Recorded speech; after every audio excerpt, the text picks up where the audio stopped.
So let's talk websites. I It's sometimes funny because especially when we're going into digital marketing sector. Here I am telling a web designer how his web design isn't working and how he needs to improve it. And sometimes I'm like, okay, what is my credibility?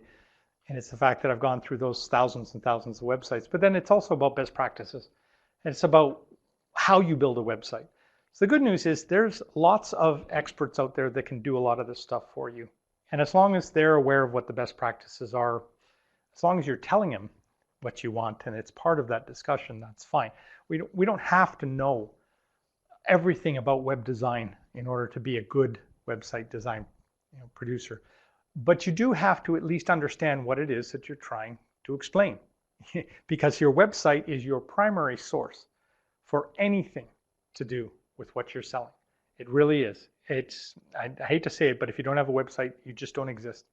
And in international, you definitely don't exist because now, if you're not on the web or you're hiding where you're located from or there's not enough information on there, there's a trust and fake news and credibility issue you have to deal with. I don't like dealing with companies that don't put their address. They're global. They're internet enabled. We service anybody anywhere. And the problem you have with that is that you could be servicing me from Russia and trying to steal my bank account, or there's a whole pile of problems you get out of being a free-floating international citizen. Reality is that they want to know you're from Canada because there instantly is some trust and some credibility there. You don't have to say we are Canadian and put a flag up if you're pitching into a market where that's really not going to play well. Not that there's not a lot of markets that are like that, but the reality is that you're leading with your value and your special content. The fact that you're based in Canada just happens to be part of your address field. It is very important to make sure that that is part of it, that this information you're giving is all, both valid and there. So as we said, 7 seconds. I've heard somebody say it's now down to 6. So 7 seconds. On a mobile phone, 5 seconds. So how do you do that? How do you possibly explain? Well, first off, you need a great value proposition. And I always say it's right on the front, middle of the page, easy text, and it's there. What do? I do this for these types of clients with this value. Now, there are tons of different ways your web designer is going to say there's ways of shifting it around and use an image and things like that. That's fine. But it has to be there. It has to be something that is instantaneously explaining what you do. Now, what can we do that is even more fun with that? Well, this is why we're in the creative industry. Now you have the opportunity to use visual to explain what you do.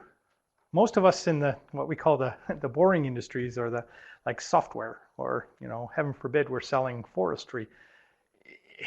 It's not that easy to explain in one visual image the value that our particular company comes through. Sometimes you can, but generic photos or stock photography or imagery is really bad for doing things like that because everybody knows that you bought that stock photography from somewhere and that's not really your company. If you can figure out a way to put an image in there that is your company or is related to your company or, heaven forbid, was created by your company that explains visually what you do, that's the only time where you can legitimately get away with maybe shifting the value statement off to the side or minimizing it.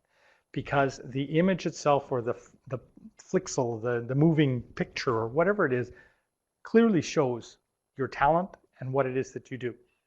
So a lot of design companies will actually have a picture moving through their programmers area.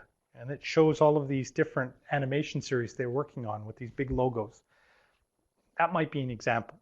It's not a perfect example, but it's an idea that says, can I put something visual on the mobile phone or on a website that instantaneously explains what we do? So one of my clients selling into Japan, they say they bring clarity to the mind. The product brings clarity to the mind. Well, the image was a small little pagoda temple on an island in the middle of a very calm, absolutely crystal clear, small little lake, well, pond, I guess you could say, and the mist in the morning. So it was gray, steel, white. And you looked at the photo and you went, relaxed. That was an example of how we managed to create something that didn't really require the text, which was good because explaining that in Japanese across the bottom was hard enough. But that's just an example of how you might use imagery in order to be able to quickly, effectively pitch your value proposition. But I will say it's hard. It's really, really, really hard because your interpretation of visual is different from everyone else's. What's your buyer? Then now think about the international culture and does that image fit the international culture? It's awful hard to do, but that's why we have branding experts and that's why we pay people to go do that on our websites.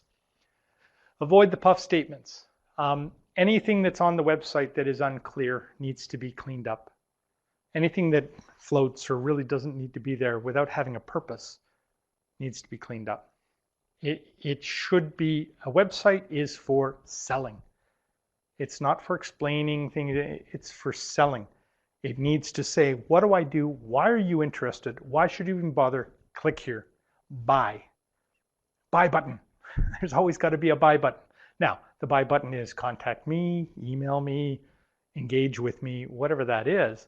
But a website is for selling. And so what we can't have is just a bunch of stuff on there that we think is in blogs that don't really talk about anything, blogs that aren't updated every 6 months. It's been, a year and a half since you put up a news piece. Well, that's all stuff you need to go back through and just get rid of or not have a part of it because it's not relevant and it's not selling. And it needs to be part of that. Images are better than words. And then let's talk about language. Any spelling mistake increases your chances of having somebody leave your website by 65 to 70%. One spelling mistake, never mind multiple. Now you can imagine us talking to Latin American web designers and trying to get them to build a website that's actually at the highest possible credentials. And the reality is you need to invest the money in a translator. I lived in Germany 3.5 years and I would never write a German website. I would never write the content for a German website. I wouldn't even choose the images. I'm nowhere near confident in my ability to be able to do that as well as a German would be able to do that, as well as a German who works in the creative industry that does websites be able to do that. The reality is that is huge because if one spelling mistake ruins your chance with almost 3/4 of all the potential audience you have failed. It doesn't matter how much you've invested in that website, you have failed. And so translation becomes an important thing to consider because you're not just translating in your sector, you're translating culturally, and then you want somebody that can actually pitch in German to Germans and effectively explain your value to these particular cultures. And that's hard. And there aren't an awful lot of people that can actually really do that because you have to have this full awareness of 2 different cultures somewhere in your head. The good news is there are a lot of them and they're very good at it. But you do need to invest. You can't just Google Translate it and then make one spelling error. And anybody coming in is just going to go, oh man, these guys said they were international. They said they knew how to play that game and they don't. So best practices. 3 clicks and no error pages. I cannot understand in this day and age how I can go to a page not found. The content management systems today, even the $400 ones, prevent page not found. Like you can't put in a page and go somewhere on your website. So whoever's developed or given you your website is not worth their weight at all. If there are error pages, or if you show up on a page and it whirs and then you have to wait 30 seconds in order to get in. If you have what's called a landing page that doesn't explain anything, enter the site. Why not just go straight to the site? Why not go straight to the site where that first image convinces them they should be doing business with you? All right, contact us, always accessible. Buy button, get a hold of me.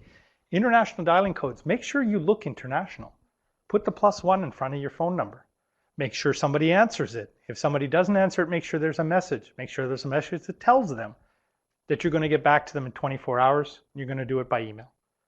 Whatever that is, assume the fact that, guess what? The guy in the woman on the phone in Shanghai is sitting there and has to leave a message and doesn't even know whether or not you're still around, doesn't know if there's anybody in the office, doesn't know what they should be doing. Clarity. Always tell, especially on a voicemail, the options that are available, who they need to get a hold of, and leave the message, and assume that there's somebody calling from an international market. That default prevents a lot of the miscommunications that are going to happen, especially if you've got this pop-up that says, talk to us, but there's nobody in the office for 16 hours a day. So those will be the type of things that you need to think about. And then make sure that it's it's mobility enabled. Knowing that 90% of some markets are going to look at it on a mobile phone. If you aren't mobility enabled, your website will look horrible. And people have to dig in just to be able to get your phone number. They have to spend an extra minute or 2 minutes just trying to visually find your phone number. And make sure that people can cut and paste. Because if people are collecting information and then calling you later, they're usually cutting and pasting and then putting it into a spreadsheet or something. So if you have Flash or if you have a solid image where you don't have the ability to cut and paste text off a page, believe it or not, that's actually annoying. And it's for international, it's horribly annoying because they rarely are able to do a quick sum of a site in a single glance because of the language, because of the disconnect. They have to sometimes go back through it 2 or 3 times just to figure out if you truly do what you do. Now, the more clear you are and the better the translation, well, they'll get past that very quickly.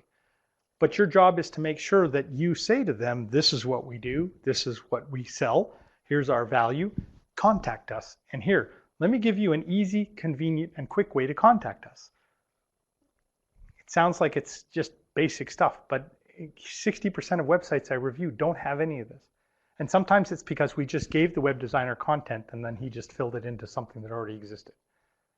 And he didn't do it for international production companies. He did it for the hairdresser or the other company over here or that company, and he's reusing the template. And when he does that, that's a very domestic focused, very English Canadian focused website that's being repurposed for an international audience, and sometimes that doesn't work. So in your particular package here, you're going to find what's called the website assessment tool. So just take that out quickly. So this is a derivation of the tool that I use to run through websites.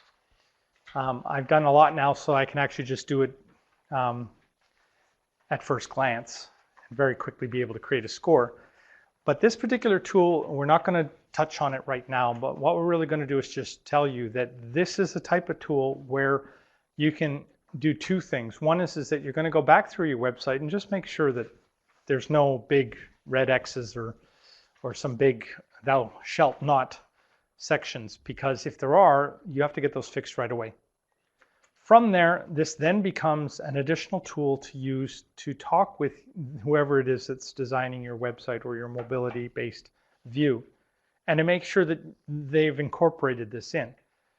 Anybody who's a really good web designer will be doing at least most of this. At least I hope he's doing most of this, because if he's not, then he should really think about a different career. Because this is stuff that is absolutely best practice. A lot of this information and best practice comes from the World Wide Web Consortium and a couple of other industry associations that are telling web designers and people that build websites the way that they need to build websites to make sure that there's what we call maximum viewability. Some web designers will purposely leave certain types of technology off because they just know the community that they're focused on just isn't there. But mobile view, and we call it HTML5, but it's essentially the ability to put a website and it knows what it's in, the frame that it's in, whether it's an iPad, phone, on a website. Those are just minimum requirements. So don't let anybody try to sell you a Flash-based website or an animation-based website or something that is just one big cartoon, because those aren't viewable on enough devices or they don't fit into that particular type of view. So you definitely need to invest the money at least in something that is going to be viewable on multiple devices. So sometimes I've gotten websites done for $1,000, $2,000. If you're going to spend $200, then you're going to suffer from just the minimum missing pieces that end up causing these types of frustrations. But it doesn't have to be $10,000 or $15,000. It doesn't have to be so big and so comprehensive and so multi-language. Trust me, you'll know when you need to get to that point. And it's because you're making millions of dollars in international markets and you figure a Chinese website's really going to work. And that's fine. That's when you get to that point. So you just have to make sure at a minimum, maybe implement a few of these things. Half of these things you'll look at and say, well, you don't need that, you don't need that, you don't need that. But they are best practices. If you got a blog, make sure you update the blog monthly. If you've got stories, don't make them 3 years old. If you got, things like that are all things that are within this document. So I strongly recommend that you take the time with your web designer or whoever produces your website, just have a chat with them. And if they say, well, half this stuff is nonsense because it's not applicable to your sector, that's fine, but at least you've gone through and had that conversation. And hopefully they'll agree with an awful lot of the things that are in there.